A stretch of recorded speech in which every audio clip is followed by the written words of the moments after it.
Hello friends, আজকে আপনাদের সাথে যে রেসিপিটা নিয়ে হাজির হয়েছি সেটা অনেকে কিন্তু খেতে একদম ভালোবাসে না, আবার অনেকে খেতে খুব ভালোবাসে।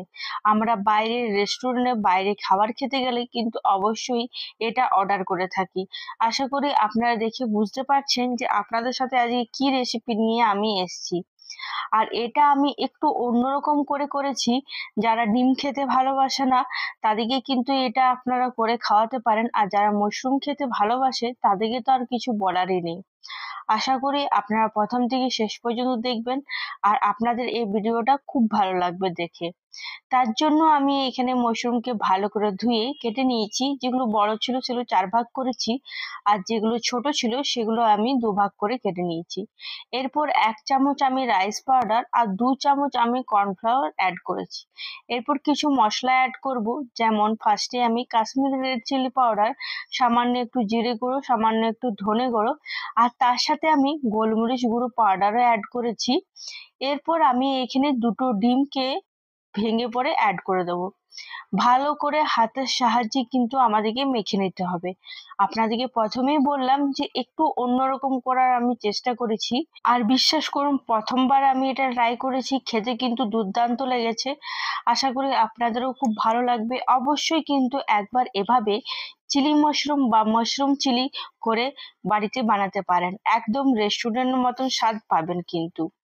এখানে আমি হাতের সাহায্যে খুব ভালো করে মাখিয়ে নিলাম। এরপর আমি এখানে গ্যাসে একটা ফ্রাই প্যান চাপিয়ে তার মধ্যে তেলটাকে ভালো করে গরম করে নিয়েছি। এরপর এক এক করে যে মাশরুমটা আমরা ম্যারিনেট করে রাখলাম সেই মাশরুমটা এখানে অ্যাড করে দেবো। আপনারা যদি ডিম না খান তো সেক্ষেত্রে কিন্তু ডিমটা পুরোপুরি স্কিপ করে দিতে পারেন, বাকি সবকিছু কিন্তু অ্যাড করবেন। ডিমটার বদলে একটু সামান্য জল দিয়ে হাতে করে ভালো করে মেখে নেবেন, তাহলে দেখবেন মাখা মাখা হয়ে যাচ্ছে, কারণ আমরা এখানে কর্নফ্লাওয়ার অ্যাড করেছি, তাই দেখবেন খুব ভালো করে মেখা মাখা হয়ে যাচ্ছে। এরপর গ্যাসের আঁচটা লো টু হাই মিডিয়াম করে ভালো করে মাশরুমটাকে আমাদেরকে খানিক 3-4 মিনিট ভালো করে লাল লাল করে ভেজে নিতে হবে। আর আমার এদিকে ভাজা কমপ্লিট হয়ে গেছে। আমি গ্যাসে আবার একটা কড়াই চাপিয়ে তার মধ্যে সামান্য একটু সাদা তেল অ্যাড করে এর মধ্যে আমি রসুন কুচি, আদা কুচি, কাঁচা লঙ্কা কুচি, আর কিছুটা ক্যাপসিকাম কুচি, টমেটো কুচি, আর তার সাথে আমি এখানে কিছুটা পেঁয়াজ কুচি, মানে পেঁয়াজ কুচি না, পেঁয়াজ অ্যাড করে দেব। আমি এখানে পেঁয়াজ, টমেটো আর ক্যাপসিকামটাকে কিউব করে কেটে রেখেছিলাম, সেই কিউব করে কেটে রাখাটাই অ্যাড করেছি। আশা করি আপনারা দেখে বুঝতে পারছেন, আর আপনারা কিন্তু এভাবেই করে কাটবেন। এরপর হাই ফ্লেমে 2 মিনিট ভালো করে আমরা ভেজে নেব। কালার চেঞ্জ করার প্রয়োজন নেই, কিছু না, জাস্ট একটু নরম হয়ে গেলেই আমি এক এক করে এখানে টমেটো কেচাপ, সয়া সস আর তার সাথে রেড চিলি সস অ্যাড করব। আপনারা যদি চান তো সেক্ষেত্রে কিন্তু একটু সামান্য ভিনিগারও অ্যাড করতে পারেন।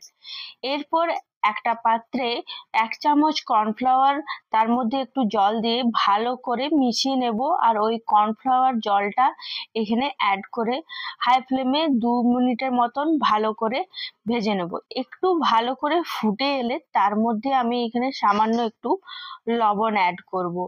সবকিছুতে সসে যেমনি একটু সামান্য লবণ থাকে, আর আমি এখানে আগে যে মাশরুমটা ভেজেছিলাম সেখানে সামান্য একটু লবণ অ্যাড করেছিলাম, আপনাদেরকে বলানো হয়নি তাই বলে দিলাম। সামান্য একটু লবণ দিয়ে কিন্তু আমি ভেজেছি, তো লবণটা সামান্য একটু লবণ দিয়ে হাই ফ্লেমে খুব ভালো করে ভেজে নেব, মানে নাড়াচাড়া করে নেব। এখানে আমার খুব ভালো করে নাড়াচাড়া হয়ে গেছে।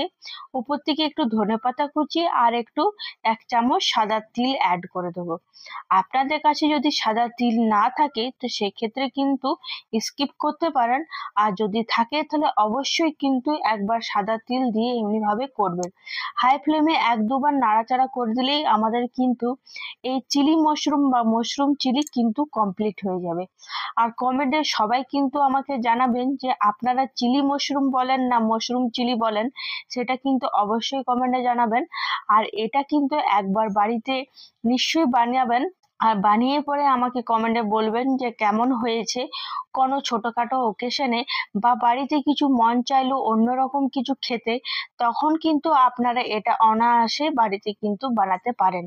আমি এখানে 500 গ্রামের মতন মশরুমই করেছিলাম, আপনারা চাইলে একটু বেশিও করে করতে পারেন। আশা করি আপনারা সকলে ভালো আছেন।